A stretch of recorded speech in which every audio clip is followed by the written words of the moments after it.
ಸ್ನೇಹಿತರೆ, ಇವತ್ತು ನಾವು Shriram one U P I app ನಲ್ಲಿ ಯಾವ ರೀತಿ ನಮ್ಮ ಒಂದು ಯು ಪಿ ಐ ಅಕೌಂಟ್ ಅನ್ನ ಆಕ್ಟಿವೇಟ್ ಮಾಡ್ಕೋಬೇಕು ಅಂತ ಚರ್ಚೆ ಮಾಡೋಣ.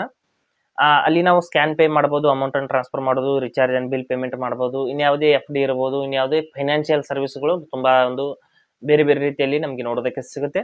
ಅಲ್ಲಿ ನಾವು ಶ್ರೀರಾಮ್ ಒನ್ ಆಪ್ ನಲ್ಲಿ ಯಾವ ರೀತಿ ನಮ್ಮ ಒಂದು ಯು ಪಿ ಐ ಅಕೌಂಟ್ ಅನ್ನ ಆಕ್ಟಿವೇಟ್ ಮಾಡ್ಕೋಬೇಕು ಅಥವಾ ನಮ್ಮ ಬ್ಯಾಂಕ್ ಅಕೌಂಟ್ ಅನ್ನ ಯಾವ ರೀತಿ ಆಡ್ ಮಾಡಬೇಕು, ಸಂಪೂರ್ಣವಾದ ಪ್ರೊಸೆಸ್ ನ ನಾನು ಇವತ್ತು ಹೇಳ್ತೀನಿ. ಹಾಗೆ ನಮ್ಮ ಚಾನಲ್ಗೆ ಮೊಟ್ಟ ಮೊದಲು ಬಂದಿದ್ರೆ ದಯವಿಟ್ಟು ನಮ್ಮ ಚಾನಲ್ ನ ಸಬ್ಸ್ಕ್ರೈಬ್ ಮಾಡಿ ಮತ್ತು ಪಕ್ಕದಲ್ಲಿರುವಂತ ಬೆಲ್ ಐಕನ್ ಅನ್ನ ಪ್ರೆಸ್ ಮಾಡಿ ನಮ್ಮ ತಂತ್ರಜ್ಞಾನ ಆಧಾರಿತ ಬೃಹತ್ ಕುಟುಂಬದ ಸದಸ್ಯರಾಗಿ. ಸ್ನೇಹಿತರೆ, ಇಲ್ಲಿ ನಾನು ಡಿಸ್ಕ್ರಿಪ್ಷನ್ ನಲ್ಲಿ ಒಂದು ಲಿಂಕ್ ನ ಕೊಟ್ಟಿದ್ದೀನಿ. ಅದರ ಮೇಲೆ ಕ್ಲಿಕ್ ಮಾಡಿಬಿಟ್ಟು ನೀವು ಆಪ್ ನ ಡೌನ್ಲೋಡ್ ಮಾಡ್ಕೊಳ್ಳಿ. ಶ್ರೀರಾಮ್ ಒನ್ ಆಪ್ ಅಂತ ಪ್ಲೇಸ್ಟೋರ್ ಅಲ್ಲಿ ಸಿಗುತ್ತೆ. ನೀವು ಲಿಂಕ್ ಮೂಲಕ, ನಾನು ಡಿಸ್ಕ್ರಿಪ್ಷನ್ ನಲ್ಲಿ ಕೊಟ್ಟಿರುವಂತಹ ಲಿಂಕ್ ಮೂಲಕ ನೀವು ಕ್ಲಿಕ್ ಮಾಡ್ಕೊಂಡ್ಬಿಟ್ಟು ಡೌನ್ಲೋಡ್ ಮಾಡ್ಕೊಳ್ಳಿ. ಮಾಡಿದ ನಂತರದಲ್ಲಿ ಆ ಒಂದು ಆಪ್ ನ ಯಾವ ರೀತಿ ಇರುತ್ತೆ ಅಂತ ಹೇಳ್ತೀನಿ ನೋಡಿ. ಈ ರೀತಿ ಒಂದು ಆಪ್ ಬರುತ್ತೆ ಶ್ರೀರಾಮ್ ಒನ್ ಅಂತ. ಆ ಒಂದು ಆಪ್ ಮೇಲೆ ನಾವು ಈ ರೀತಿ ಕ್ಲಿಕ್ ಮಾಡ್ಕೊಂಡ್ಬಿಟ್ಟು ನಾವು ಮೊಟ್ಟ ಮೊದಲ ಬಾರಿ ಓಪನ್ ಮಾಡ್ತಿರ್ಬೇಕಾದ್ರೆ ಏನೇನು ಕೇಳುತ್ತೆ ಅಂತ ಎಲ್ಲ ಹೇಳ್ತೀನಿ ನೋಡಿ. ಇಲ್ಲಿ ಪರ್ಮಿಷನ್ಗಳನ್ನ ಅಲೌ ಮಾಡ್ಕೊಳ್ಳಿ. ಮಾಡಿಬಿಟ್ಟು ಇಲ್ಲಿ ಲೆಟ್ಸ್ ಗೆಟ್ ಸ್ಟಾರ್ಟೆಡ್ ಅಂತ ಇಲ್ಲಿ ಒಂದು ಕ್ಲಿಕ್ ಮಾಡ್ಕೊಳ್ಳಿ. ಕ್ಲಿಕ್ ಮಾಡಿಬಿಟ್ಟು ಇಲ್ಲಿ ಪರ್ಮಿಷನ್ SMS ಗೆ, ಲೊಕೇಶನ್ಗೆ ಮತ್ತು ಕಾಂಟ್ಯಾಕ್ಟ್ಸ್ಗೆ ಪರ್ಮಿಷನ್ ಕೊಡಿ ಅಂತ ಹೇಳ್ತಾ ಇದೆ. ಅದಕ್ಕಾಗಿ ಏನು ಮಾಡ್ತೀನಿ, ಪ್ರೊಸೀಡ್ ಅಂತ ಕ್ಲಿಕ್ ಮಾಡಿಬಿಟ್ಟು ಇಲ್ಲಿ ಪರ್ಮಿಷನ್ಗೆ ಅಲೌ ಮಾಡ್ತೀನಿ. ಕೆಳಗಡೆ ಪ್ರೊಸೀಡ್ ಬಟನ್ ಇದೆ, ಕ್ಲಿಕ್ ಮಾಡಿದ ನಂತರದಲ್ಲಿ ಈ ರೀತಿ ಪರ್ಮಿಷನ್ಗಳನ್ನ ನಾವು ಅಲೌ ಮಾಡಬೇಕು. ಮಾಡಿದ ನಂತರದಲ್ಲಿ ನಿಮ್ಮ ಮೊಟ್ಟ ಮೊದಲು ನಮಗೆ ಫೋನ್ ನಂಬರ್ನ ಹಾಕಿ ಅಂತ ಹೇಳ್ತಾ ಇದೆ. ಫೋನ್ ನಂಬರ್ನ ನಾವು ಎಂಟರ್ ಮಾಡ್ಕೋಬೇಕಾಗುತ್ತೆ.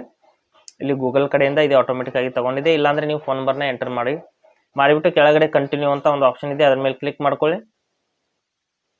ಕಂಟಿನ್ಯೂ ಆಪ್ಷನ್ ಮೇಲೆ ಕ್ಲಿಕ್ ಮಾಡಿದ ನಂತರದಲ್ಲಿ ನಾವು ಎಂಟರ್ ಮಾಡಿರುವಂಥ ನಂಬರ್ಗೆ OTP ಬರುತ್ತೆ ಸ್ನೇಹಿತರೆ. ಬಂದ್ಬಿಟ್ಟು ಈ ರೀತಿ ವೆರಿಫೈ ಆಗುತ್ತೆ. ಆದ ನಂತರದಲ್ಲಿ ನಾವು ಕಂಟಿನ್ಯೂ ಅಂತ ಮತ್ತೆ ಕ್ಲಿಕ್ ಮಾಡ್ಕೋಬೇಕು. ಕೆಳಗಡೆ ಕಂಟಿನ್ಯೂ ಆಪ್ಷನ್ ಇದೆ ನೋಡಿ. ಈ ರೀತಿ ನಂಬರ್ ಅನ್ನೋದು ವೆರಿಫೈ ಆಗಿದೆ. ವೆರಿಫೈ ಆದ ನಂತರದಲ್ಲಿ ಇಲ್ಲಿ ನೋಡಿ, ಈ ರೀತಿ ಆ್ಯಪ್ನ ಒಂದು ಇಂಟರ್ಫೇಸ್ ಇಲ್ಲಿ ಸಂಪೂರ್ಣವಾಗಿ ಓಪನ್ ಆಗಿದೆ. ಇಲ್ಲಿ ನಾವು ಬ್ಯಾಂಕ್ ಅಕೌಂಟ್ನ ಯಾವ ರೀತಿ ಆ್ಯಡ್ ಮಾಡಬೇಕು ಅಂತ ಹೇಳ್ತೀನಿ ನೋಡಿ. ಇಲ್ಲಿ ಬ್ಯಾಂಕ್ ಅಕೌಂಟ್, ಇಲ್ಲಿ UPI ರಿಜಿಸ್ಟ್ರೇಷನ್ ಅಂತ ಇದೆ, ಅದ್ರ ಮೇಲೆ ಕ್ಲಿಕ್ ಮಾಡಿಬಿಟ್ಟು ಬ್ಯಾಂಕ್ ಅಕೌಂಟ್ ಅಂತ ಆ್ಯಡ್ ಮಾಡ್ಕೊಳ್ಳಿ. ಅಥವಾ ನೀವು ಬ್ಯಾಂಕ್ ಅಕೌಂಟ್ ಇಲ್ಲ ಅಂದರೆ ನೀವು ನೆಟ್ ಬ್ಯಾಂಕಿಂಗ್ ಅಥವಾ ರುಪೇ ಕ್ರೆಡಿಟ್ ಕಾರ್ಡ್ ಕೂಡ ಆ್ಯಡ್ ಮಾಡ್ಕೋಬೋದು. ಬ್ಯಾಂಕ್ ಅಕೌಂಟ್ ಅಂತ ಇದೆ, ಇಲ್ಲಿ ಕೆಳಗಡೆ ರುಪೇ ಕ್ರೆಡಿಟ್ ಕಾರ್ಡ್ ಅಂತ ಇದೆ, ಎರಡರಲ್ಲಿ ಒಂದನ್ನು ಆ್ಯಡ್ ಮಾಡ್ಕೋಬೋದು. ನಾನು ಬ್ಯಾಂಕ್ ಅಕೌಂಟ್ ಮೇಲೆ ಕ್ಲಿಕ್ ಮಾಡಿಬಿಟ್ಟು ನಾನು ಪ್ರೊಸೀಡ್ ಅಂತ ಕ್ಲಿಕ್ ಮಾಡ್ತೀನಿ. ಮಾಡಿದ ನಂತರದಲ್ಲಿ ಯಾವ ಬ್ಯಾಂಕ್ನ ಆ್ಯಡ್ ಮಾಡ್ತಾ ಇದ್ದೀರಾ ಕೇಳುತ್ತೆ. ಇಲ್ಲಿ ಎಲ್ಲ ಬ್ಯಾಂಕ್ಗಳ ಲಿಸ್ಟ್ ಇರುತ್ತೆ ಸ್ನೇಹಿತರೆ. ನೀವು ಯಾವ ಬ್ಯಾಂಕ್ನ ಆ್ಯಡ್ ಮಾಡ್ತಾ ಇದ್ದೀರಾ ಆ ಒಂದು ಬ್ಯಾಂಕ್ನ ಆ್ಯಡ್ ಮಾಡ್ಕೊಳ್ಳಿ. ಇಲ್ಲಿ ನೋಡಿ, ICICI ಬ್ಯಾಂಕ್ನ ನಾನು ಆ್ಯಡ್ ಮಾಡ್ತಾ ಇದ್ದೀನಿ.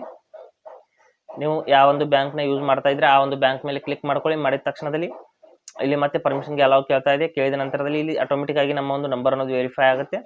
ವೆರಿಫೈ ಆದ ನಂತರದಲ್ಲಿ ನಮ್ಮ ಬ್ಯಾಂಕ್ ಅಕೌಂಟ್ ಅನ್ನೋದು ಇಲ್ಲಿ ಆ್ಯಡ್ ಆಗುತ್ತೆ. ಅಂದರೆ ಆ ಒಂದು ಫೋನ್ ನಂಬರ್ಗೆ ಲಿಂಕ್ ಇರುವಂಥ ಬ್ಯಾಂಕ್ನಲ್ಲಿ ಇರುವಂಥ ಅಕೌಂಟ್ ಅದು ಆಟೋಮೆಟಿಕ್ ಆಗಿ ತಗೊಳುತ್ತೆ.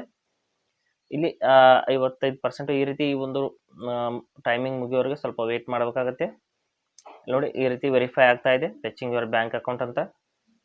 ನಂತರದಲ್ಲಿ ನಮ್ಮ UPI ID ಅನ್ನೋದು ನೋಡ್ಬೋದು, bank account has been added successfully ಅಂತ ಬಂತು.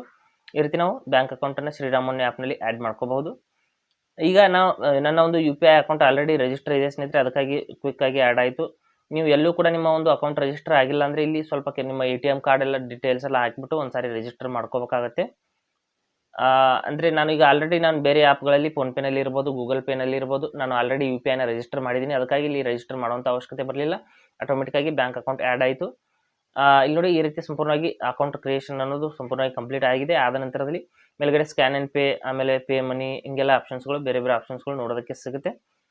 ನಂತರದಲ್ಲಿ ಕೆಳಗಡೆ ಕಲೆಕ್ಟ್ ರಿಕ್ವೆಸ್ಟ್ಸು, ಚೆಕ್ ಬ್ಯಾಲೆನ್ಸ್ ಅಂತ ಕೂಡ ಇದೆ ನೋಡಿ. ಚೆಕ್ ಬ್ಯಾಲೆನ್ಸ್ ಕೂಡ ನಾನು ಚೆಕ್ ಮಾಡಿಬಿಟ್ಟು ತೋರಿಸ್ತೀನಿ. ಇಲ್ಲಿ UPIಗೆ ಸಂಬಂಧಪಟ್ಟಂಥ ಎಲ್ಲ ಸರ್ವಿಸಸ್ಗಳು ಇಲ್ಲಿ ನೋಡೋದಕ್ಕೆ ಸಿಗ್ತಾ ಇದೆ.